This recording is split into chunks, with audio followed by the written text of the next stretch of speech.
Mga kwento ni Felmo.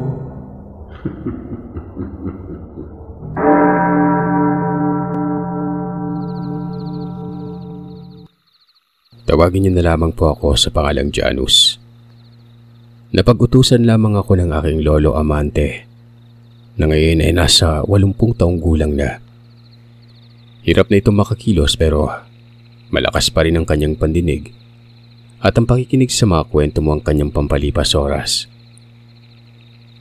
Gusto niyang ibahagi ang kanyang karanasan at ang karanasan ng ama niyang isang antingero. At para maging maayos at malinaw ay ilalahad ko ang kaganapan sa point of view ni Lolo. Dekada 50 na nagsimula akong mag-aral para maging isang antingero. Sa gabay ng aking ama na si Opog, isang kilalang albularyo sa lugar namin sa Negros Occidental. Dahil kay tatay ay nagkaroon ako ng interes sa mga lihim na karunungan. Suportado naman ito ng aking ina na si Endang. Ayon sa aking ama, ito ang dahilan kung bakit wala akong kapatid. Hindi pwede sa kanila ang magkaroon ng maraming anak. Lalo na kung sa panganay nila nananalaytay na ang dugo ng pagiging albularyo. Hindi din sila maaaring mag-asawa ng babae na hindi naniniwala sa mga lihim na karunungan.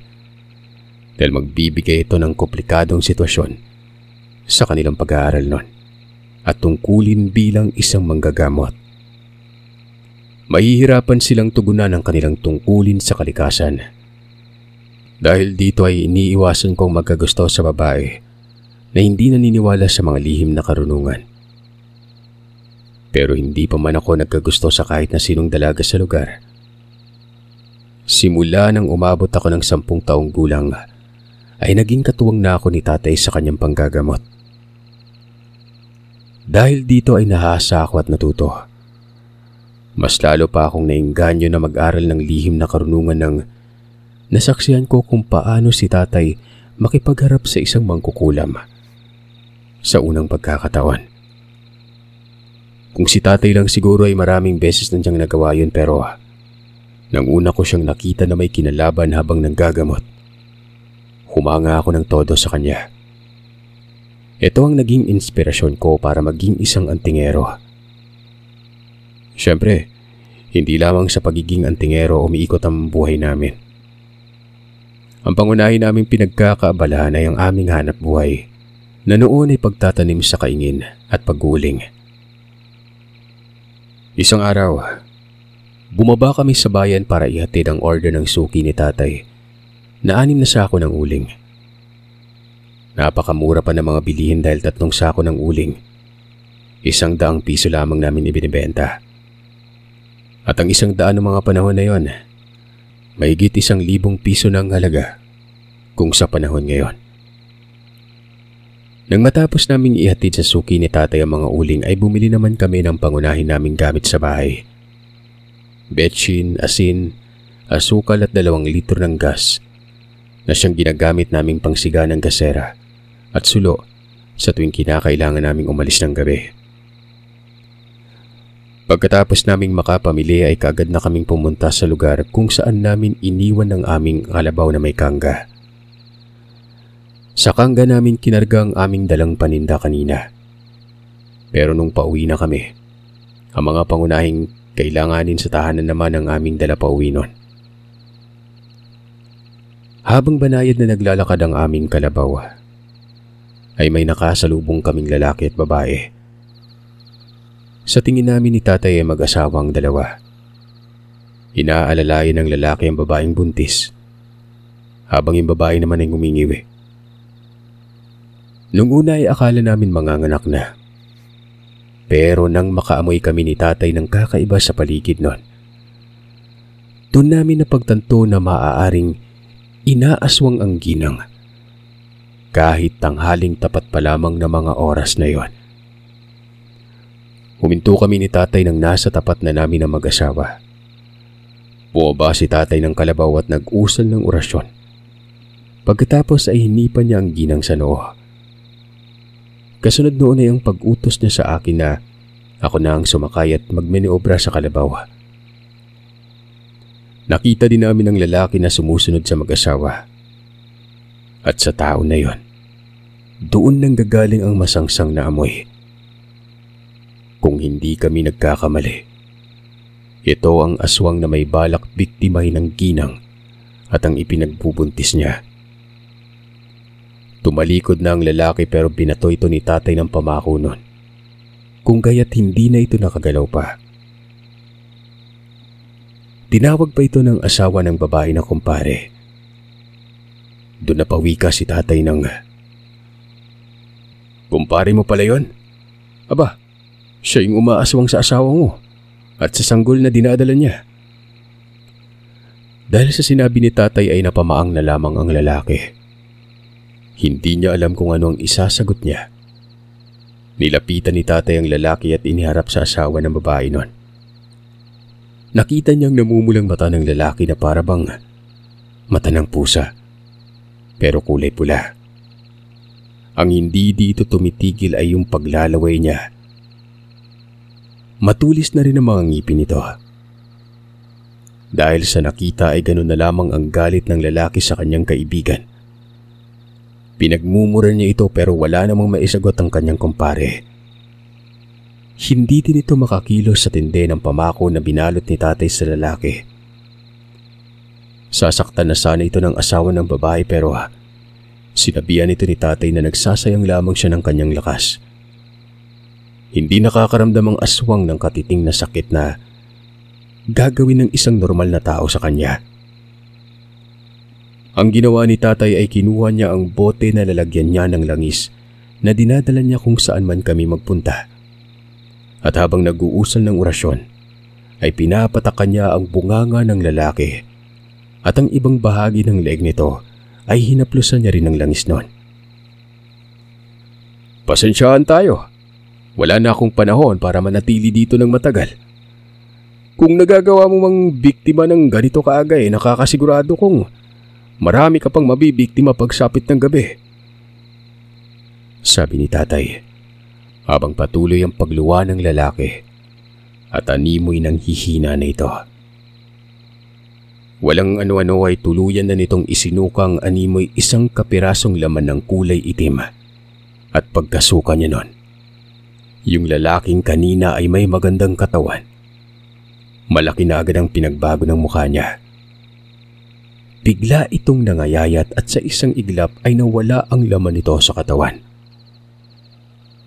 "Yan ang totoong itsura ng tao na nagpakilalang kaibigan mo. Saan ba nakatira tong kaibigan mo? Dahil base sa mga nangyari ngayon, masasabi kong matagal ng biktima ng aswang ang kaibigan mo. At ginagamit na lamang itong itsura ng kaibigan mo para mapalapit sa iyo at sa pamilya mo." Wika ni tatay sa lalaki na noon ay nagpakilala sa pangalang Macario. Tumango na lamang ang lalaki sa sinabi ni tatay habang nahihintakutan pa rin sa kanyang nakita. Tinanong ni tatay kung saan na sila pupunta para maihatid namin sila para mapanatili ang kanilang kaligtasan. Kailangan na rin namin kasi makauwi sa bahay bago pa man kami abutan ng hapon. Nagpasalamat ang mag-asawa. Nagpatid na lamang sa bahay ng manggagamot na nakatira din sa lugar na ito. Nasa 300 metro pang bahay ng manggagamot mula sa aming kinaroroonan. Kung kaya't pinasakay na rin ni tatay ang lalaki sa kangga at siya na rin ang nagmaniobra ng kalabaw para dalhin ng mag-asawa sa bahay ng manggagamot na ito. Pagdating namin sa lugar ay bumaba si tatay. Kinausap ang manggagamot. Tawagin na lamang natin ang manggagamot na ito na Asul. Magkakilala si tatay at ang matanda. Minsan na palang magkasama ang mga ito nang nagkakalap sila ng mga halamang gamot noon. "Upog, salamat naman at napadalaw ka. Manang Asul, dito pala kayo nakatira?" Patanong na sagot ni tatay sa ginang. Napanatag ako nang malaman na magkakilala pala si tatay at ang albularya. Ibig sabihin lamang ay hindi bulaan ito. Nagulat pa si Mang Macario nang nalaman niya na magkakilala sila. Saglit lang na nag-uusap si tatay at si Manang Asul. Pinakiusapan niya na rin ang ginang na kung maaari ay mananatili na muna mag-asawa sa pangangalaga ng matanda hanggang sa mga nakang babae nun. Pumayag naman ang matanda at napagkasunduan din nila na bibindisyonan muna nila ang bahay na mag-asawa bago pababalikin ang mga ito sa kanilang pamamahay. Muli namang nagpasalamat si Mang Macario kay tatay. Nagtanong pa ito kung paano ba siya makakabawi kay tatay nun. Tinapik na lamang ito ni tatay sa balikat at sinabihan ng, "Wala ka nang kailangan gawin. Maging mabuting asawa ka na lang sa misis mo at maging mabuting ama sa anak mo." Tumango naman ito at muling nagpasalamat. Nagpaalam kami ni tatay sa kanila. Kailangan na naming makauwi bago pa man masabon ni nanay si tatay dahil sa matagal kami bago nakauwi nun. Si tatay kahit napakatapang nito, pagdating sa mga nilalang, aswang o mambabarang, malalason man o anumang uri wala tong inaatrasan. Pero pagdating po sa ina ko, tumitiklop ito. Ni hindi ito nakikipagsagutan sa nanay ko. Kagad itong humihingi ng tawad. Alam niya kasing hihinto na ito sa pagbubunga kapag niyakap na niya ito mula sa likod habang humihingi ng tawad noon. Hindi nga kami nagkamali. Pagdating namin sa bahay ay nasa pintuan na si nanay. Nakalagay na ang dalawang kamay nito sa bewang. Magsisimula na sana itong magtalak pero ako nang sumalo kay tatay. Sinabi ko kay nanay kung anong nangyari, kung bakit kami nahuli ng pag-uwi. Dahil doon, hindi na natuloy pa yung pagtalak. Ipinagtimpla niya pa ito ng kape at binigyan kami ng nilagang saging. Kaya ang nangyari ay nanonood kami kay nanay habang nagluluto ng aming pananghalian. Nauli na ito sa pagluto gawa ng nasa amin pa nga'y mga sangkap na kakailanganin niya sa pagluto ng ulam noon.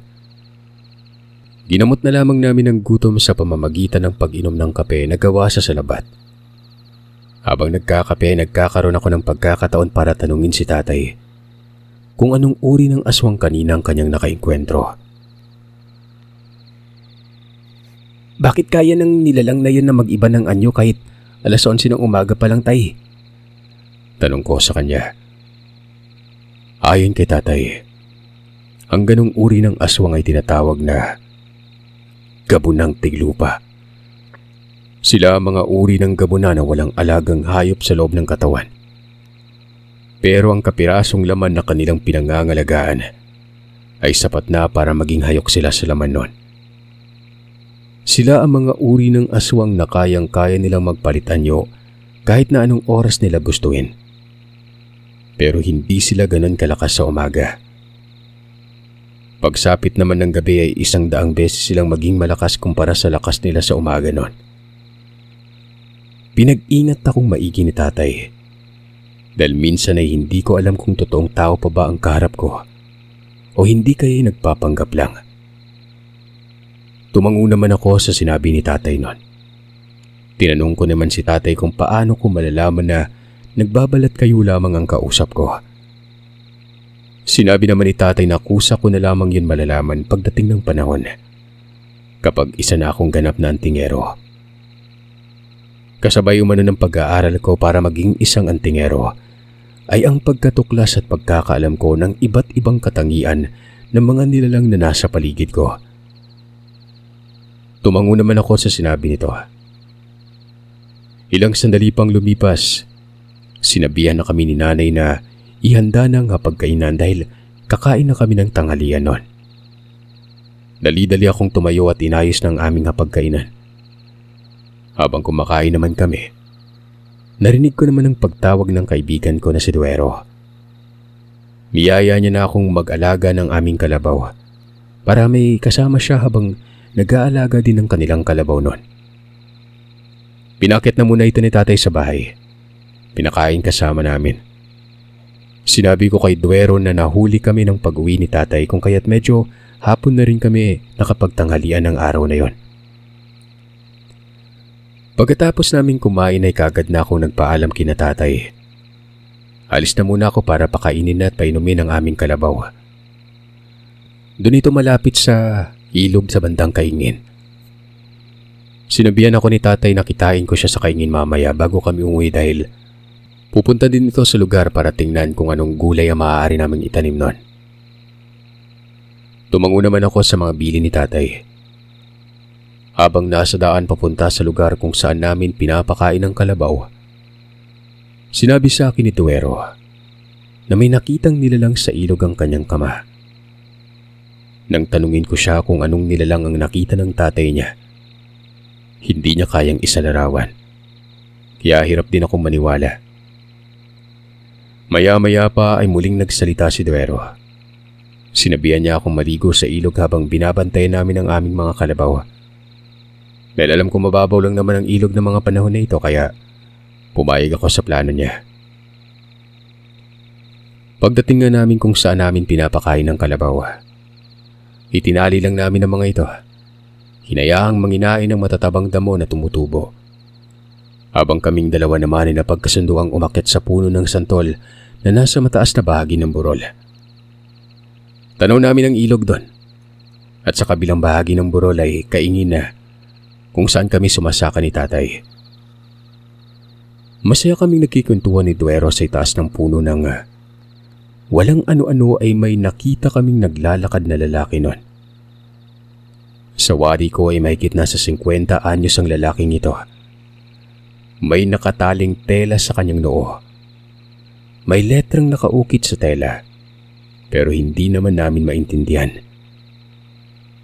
Kasunod nito ay ang pagsamyo ng hindi kaaya-ayang amoy ng hangin na nanggagaling kung saan naroroon ng lalaki. Yung amoy nito, maasim na parang bulok. Yun bang amoy ng pinaghalo-halong nabubulok na gulay na nilagyan ng tubig para gawing pangdilig sa mga pananim? Tinitingnan nito ang mga kalabaw na noon ay abala sa pagkain ng mga damo sa paligid. Napansin ko ang alaga kong kalabaw na nag-angat ng paningin, na para bang nararamdaman nito ang panganib na nasa paligid. Ilang sandali pa ay ang kalabaw naman ni Duero ang nag-angat ng kanyang paningin noon. Nang makita kong palapit na ang lalaki sa mga kalabaw, doon ako kinabahan. Ang buong akala ko ay mabibiktima ang aming mga alagang hayop. Pero nasorpresa ako sa ginawa ng aming kalabaw noon. Nang palapit na sa kanila ang matanda, sinalubong nila ito at sinuwag. Ilang segundo pa akong natigilan sa aking nasaksihan, pero muli akong nabuhayan nang nakita kong nasugatan yung lalaki. Sinenyasan ko si Duero na manahimik lang dahil bababa ako para puntahan si tatay sa Kaingin. Pero hindi pumayag si Duero. Sumunod din ito sa akin sa pagbaba sa puno. At dahil sa abala ang matanda sa pakikipagharap sa kalabaw, kaya hindi kami nito nakita. Hindi ko alam kung paano kami nakarating sa Kaingin dahil bumalik na lamang ako sa wisyo nung tinapik na ni tatay ang balikat ko. Anong nangyari sa inyo, amante? Si Duero ay nagsasalita pero hindi na iintindihan ni tatay. Ilang segundo pa ako nakabawi ng paghinga. Kaya doon pa lamang ako nakapagsabi kay tatay kung ano ang nangyari sa aming kalabaw. Nang marinig ito ni tatay, mabilis na siyang naglakad papunta sa kabilang bahagi ng burol kung saan naroroon ang kalabaw namin. Pagdating niya sa lugar, nanlumo na lamang kami sa nadatnan. Nangihina ng aming kalabaw, pati yung kalabaw ni Duero. Naroroon pang dugo ng matanda na naiwan sa damuhan. Patunay na nasugatan din ito. At base sa nakikita ni tatay sa itsura ng mga kalabaw, nilason naman ito ng kung sino mang tao ang pumunta at naminsala sa kanila. Kung ano man ang dahilan ng matanda ay walang nakakaalam nun. Tinanong ako ni tatay kung ano ang itsura ng matanda. May edad na tay. Siguro nasa 60 anyos ng matandang yon. Pero sigurado akong hindi yun nakatira sa lugar natin. Maya-maya ay dumating na rin ang ama ni Duero, na si Mang Guido. Ayon sa kanya ay nasa kabilang bahagi lamang siya ng burol. Abala din sa pagtatanim nang narinig niya ang boses namin ni Duero. Nagmadali din itong pumunta sa kaingin ni tatay. Dahan-dahan na hinila ni tatay at Mang Guido ang mga kalabaw, habang kami naman ni Duero ay nakasunod lamang sa kanila. At dahil natatakot ang kaibigan ko kaya ang nangyari, ako ang nasa pinakahuli. Habang naglalakad-lakad ay tumitingin-tingin ako sa paligid. Nagbabaka sakali ako na muli kong makita ang matanda na gumawa ng pinsala sa aming kalabaw noon. Pero malapit na kami sa bahay. Wala pa rin akong nakitang kahit sino. Ultimong ang kalabaw nila Mang Guido ay pinadiretso na ni tatay sa aming bakuran. Gagamutin niya mga kalabaw. At ang hiling namin ng hapon na yun ay sana bumalik ang sigla at lakas ng mga ito. Pinainom ni tatay ng tubig na may maraming asukal ang dalawa. Habang tinutunaw niya ang asukal sa tubig ay sinasabayan din ito ni tatay ng pag-orasyon. Ginawa niya ang pagtunaw habang nag-uusal sa loob ng 5 minuto. Pagkatapos ay pinainom niya yon sa 2 kalabaw. Inutusan niya naman si Mang Guido na kumuha ng mga panyawan. Tinatawag ito sa Tagalog na makabuhay. Papakuluan yon sa loob ng 1 oras at kapag malambot na, kakatasin ni tatay. Hahaluan ng tubig at asukal at ipapainom sa mga kalabaw. Gagawin ito ni tatay para isukal lahat ng 2 kalabaw ang lahat ng laso na nakapasok sa kanilang katawan. Magtatakip silim na nang nagawa ni tatay ang mga sangkap ng gamot na ipapainom niya sa 2. At para maging maliwanag ang paligid ay nagsiga kami noon. Sinigaan ko ang mga tuyong daon na winilis ni tatay. At habang inaasikaso ang siga, meron akong nasipat na anino ng tao noon. Base sa anyo at hugis ng anino, lalaki ito. At dahil nasa paligid lang si tatay kung kaya't hindi ako nakaramdam ng takot. Nang nakita ko ang anino na gumalaw, napagtanto ko na tao nga ang nakita kong yon. Dali-dali akong lumapit kay tatay at Mang Guido na noon ay nagpapainom ng gamot sa 2. Sinabi ko sa kanila kung ano ang nakita ko. Mabilis na kumilos si tatay para tingnan kung ano ang sinasabi ko pero sa pagkakataong ito ay nag-usal na siya ng sabulag. Pinuntahan niya ang tinuro kong lugar. Nang walang ano-ano ay nakita ko ang paghinto ng anino at maya-maya pa naging anyong tao na ito. Nawala nang sa bulag niya.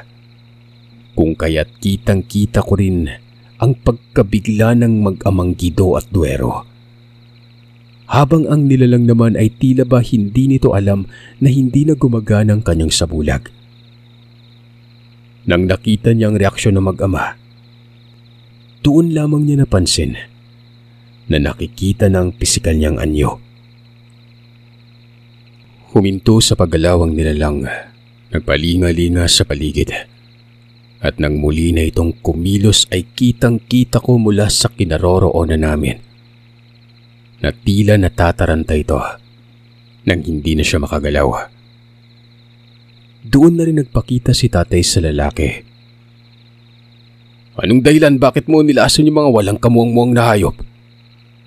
tanong ni tatay. Hindi nakasagot ang nilalang at muli itong nagtangkang kumilos pero hindi pa rin itong magawa.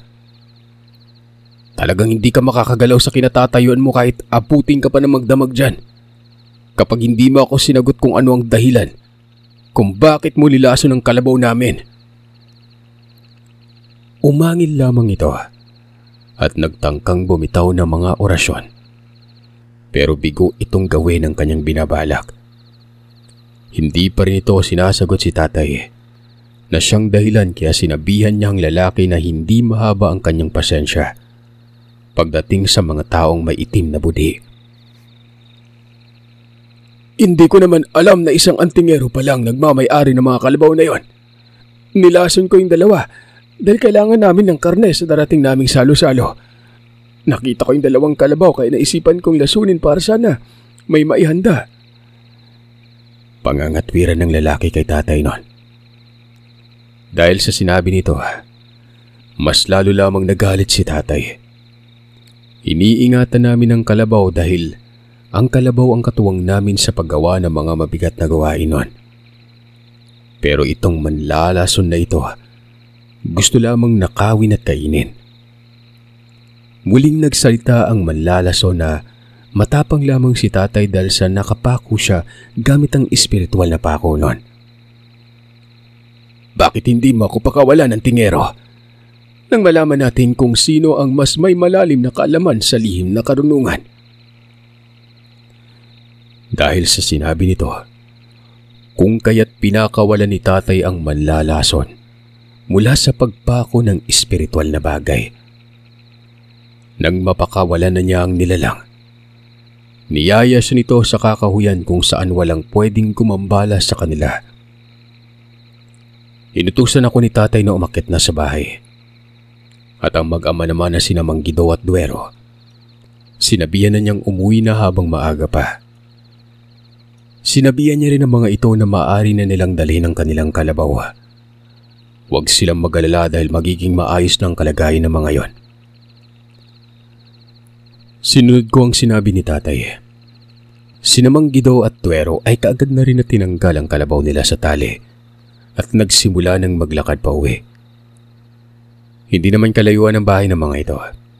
Nasa 100 metro lamang. Ang bahay nilang pinakamalapit na bahay sa amin. Habang si tatay at ang lalaki nagsimula ng maglakad papuntang kakahuyan. Mula sa bintana ay tinatanaw ko sila tatay. Sinigawan ako ni tatay na isarado ko ang lahat ng bintana at pintuan. Ginawa ko naman yon.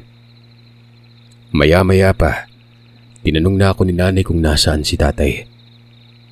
Sinabi ko kay nanay kung ano ang nangyari at kung saan pumunta si tatay kasama ang lalaki nun. Hindi siguro kilala ng taong yun ang tatay mo, kaya malakas ang loob na maghamon. Kumpiyansa ng wika ni nanay. Ako naman ay tahimik lang habang nag-aalala kay tatay. Batid kong malakas din ang matanda at bihasa sa kung anumang aral ang meron ito. Umabot ng 2 oras bago nakauwi ang aking ama. Una kong tiningnan ang kanyang katawan. Kinakabahan ako dahil iniisip ko na baka may sugat ito o di kaya ay malubhang pinsala na natamo niya sa pakikipagduelo sa lalaki. Pero sinabi ni tatay na pagod lamang siya. Pero wala siyang tama. Nang sigurado na nasa maayos na kalagayan si tatay, kumain na muna kami ng hapunan. Habang nagpapahinga ay tinanong ko si tatay kung ano ang nangyari sa lalaki na humamon sa kanya. Hindi ko pinatay. Tinanggalan ko lang ng kakayan at binaunan ng sumpa. Ewan ko lang makakarating siya sa kanila bago siya maubusan ng hininga. Naisip ko na parang malabo ang sagot ni tatay. Hindi niya pinatay pero hindi naman makakauwi na buhay ang lalaki. Tinanong ko si tatay tungkol doon. Ngumiti na lamang ito at sinagot na lamang ako na malalaman ko ang ibig niyang sabihin kapag naging isa na talaga akong antingero. Kinabukasan ay naisipan ni tatay na puntahan si Manang Asul. Gusto niyang malaman ang sitwasyon na mag-asawa at masabihan niya na rin ang nangyari sa aming kalabaw at maging sa duelo nila ng manlalason. Dahil sa pagod ay nakatulog ako sa upuan habang nag-uusap kami mag-anak. Kung kaya't hindi ko na nagawang makapasok pa sa silid tulugan nun. Kinabukasan, gusto ko sanang sumama kay tatay papunta sa bahay ni Manang Asul, pero hindi na niya ako pinayagan pa.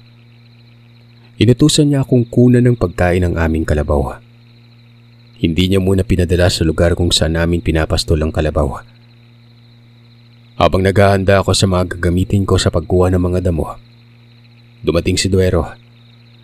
May dala-dala din itong sako at garab na siyang ginagamit namin sa pagputol ng mga damo. Sinabi nito sa akin na yayain sana niya ako manguha ng mga damo na ipapakain sa kalabaw. At tamang-tama lamang ang kanyang pagdating dahil paalis na rin ako noon. Nagpaalam na lamang ako kay nanay na aalis na.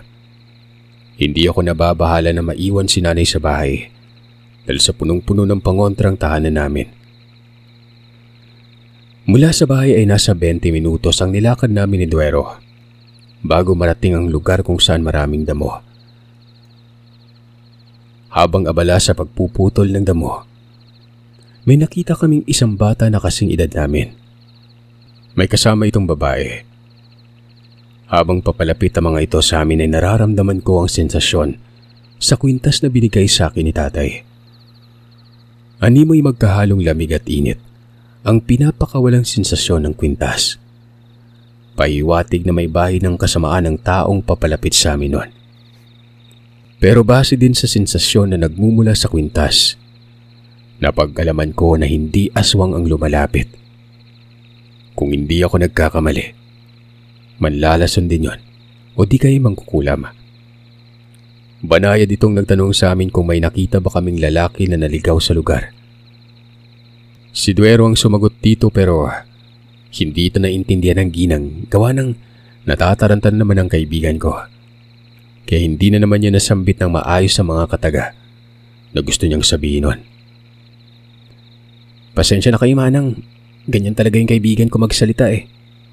Ngongo kasi kaya nahihirapang makabigkas ng mga kataga. Kasunod dito ay ang pagtanong ko kung ano ang kanilang hinahanap. Tumango naman ang ginang at nakita ko ang seryoso nitong pagtitig sa akin.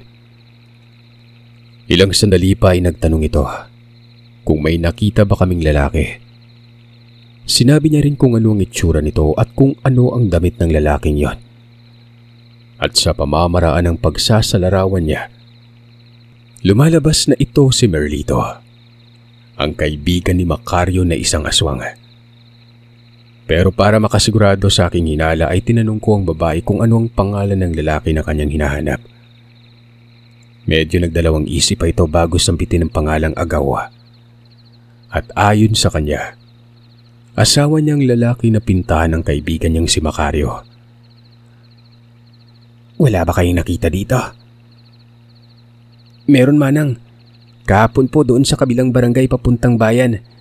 Nakasalubong namin sila kasamang isang lalaki na may asawang buntis. Papunta po sila sa bayan samantalang kami naman ng tatay ko. Pauwi na. Ngumiti ang babae. Tunay naman ang pagngiti nito. Nagpaturo sa amin kung saan ang daan patungo sa lugar na sinasabi ko.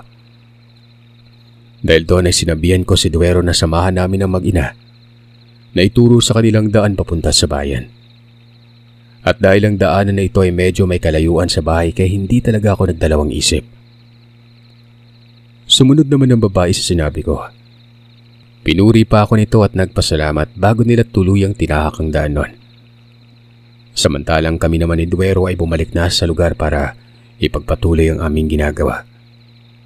Kahit naman gustong gusto ko nang sabihin kay Duero ang nalalaman ko tungkol sa hinahanap ng babae, hindi ko ginawa. Mahirap nang magkwento pa. May kadaldalan pa naman itong kaibigan ko nito. Kahit na wala naman halos maintindihan sa kanyang mga sinasabi.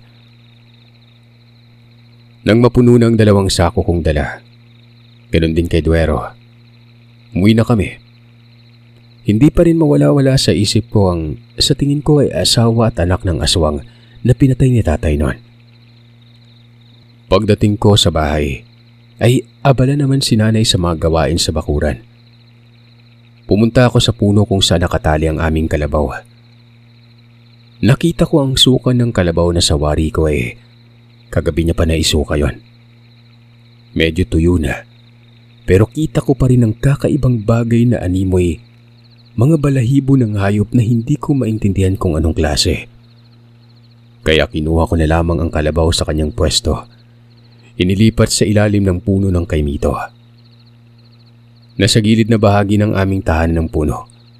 At doon ko na lamang binigyan ng pagkain at malinis na inumin ang aming kalabaw na yon. Hinimas-himas ko pa ang katawan nito habang umuusal ng pasasalamat dahil sa walang masamang nangyari sa kanya. Sumapit na maghapon. Wala pa rin si tatay. Nagsimula na kami mag-alala ni nanay sa kanya. Gusto ko sanang hanapin pero hindi naman ako pinayagan ni nanay noon. Hindi niya alam kung anong gagawin niya kapag 2 na kami ni tatay ang wala sa bahay. 8:00 ng gabi. Nakauwi si tatay noon. Pagod na pagod ito at pawisan. Dali-dali ko naman siyang binigyan ng damit pero hindi niya yun hinawakan. Nagmadali siyang pumunta sa kusina at kinuha ang 1 galon ng suka na nasa lutuan namin noon. Binuhos niya ito sa isang malaking timba ng tubig. Pinatakan ng kanyang langis. 7 beses na pagpatak habang nag-oorasyon. Pagkatapos niya mag-orasyon ay pinaligo na niya ang tubig na hinaluan niya ng suka at langis doon. Unang beses kong nakita si tatay na gumawa nito. Kung kaya't nagtataka ko kung ano ang nangyari. Pagkatapos maligo ay nilubog niya ang mga damit na hinubad niya sa tubig na natira sa kanyang pinaligo. Kaagad na rin siyang kumain pagkatapos niyang maligo. Pagkatapos kumain ni tatay ay doon ko na siya tinanong kung ano ang nangyari. Dito na sinabi ni tatay sa amin na nakainkwentro niya ang aswang, yung asawa nito, na tinanggalan niya ng kakayahan at namatay nung nakarang araw. Yung babae ba na nakainkwentro mo, tay, may kasamang bata na parang kasing edad ko lang? Tumango siya at nagtanong kung paano ko nalaman. Sinabi ko kay tatay na dumaan ang babae sa lugar kung saan kami ni Duero kumukuha ng damo. Sa akin pa nagtanong yung babae kung nakita ko yung asawa niya eh. Base sa paglalarawan niya, yung lalaki na tinanggalan mo ng kakayahan at namatay, asawa niya yun, tay. Agaw daw yung pangalan. Tumango naman si tatay at sinabi na sinugod sila ng babae sa bahay ng magagamot na si Manang Asul. Ultimo may araw pa pero ayon kay tatay, tuluyan lamang siyang hinarap ng babae nang sumapit ng 6:00 ng gabi noon. Mangkukulam yung babae na yon. Hindi ko rin masasabi na mahinang uring mangkukulam dahil kinailangan namin magtulungan ni Manang Asul para lang matalo yun eh. Mabuti na hanapan namin ang butas. Nahanap ko yung barang na inilibing niya sa labas ng bakod eh. Kaya hindi nito nasira yung mga pangontra at proteksyon na nakalibing sa paligid ng bahay ng manggagamot. Sabi ni tatay. Ayon kay tatay ay si Manang Asul ang nakapatay ng mambabarang at ang batang kasama ng babae. Kinupkup nito dahil sa hindi ito totoong anak ng mambabarang. Hinablot lamang nito ang bata sa kung saan at dinala sa kanyang paglalakbay. Maaring ang dahilan ng babae, isang aswang kanyang asawa, at kapag nasa mahirap itong kalagayan, ay alam niyang ang sariwang dugo at lamang loob ng tao ang magbabalik ng lakas ng kanyang asawa noon. Nakaramdam ako ng takot nang malaman kong nangyari sa bata pero napawi naman ang nalaman ko na kinupkop na manggagamot ang bata pansamantala hanggang sa mahanap na ng manggagamot ang totoong magulang ng batang yon. Pagkatapos ng maraming pangyayari na ito, tinodo ko ang pag-aaral ng lihim na karunungan hanggang sa naging isa na akong antingero.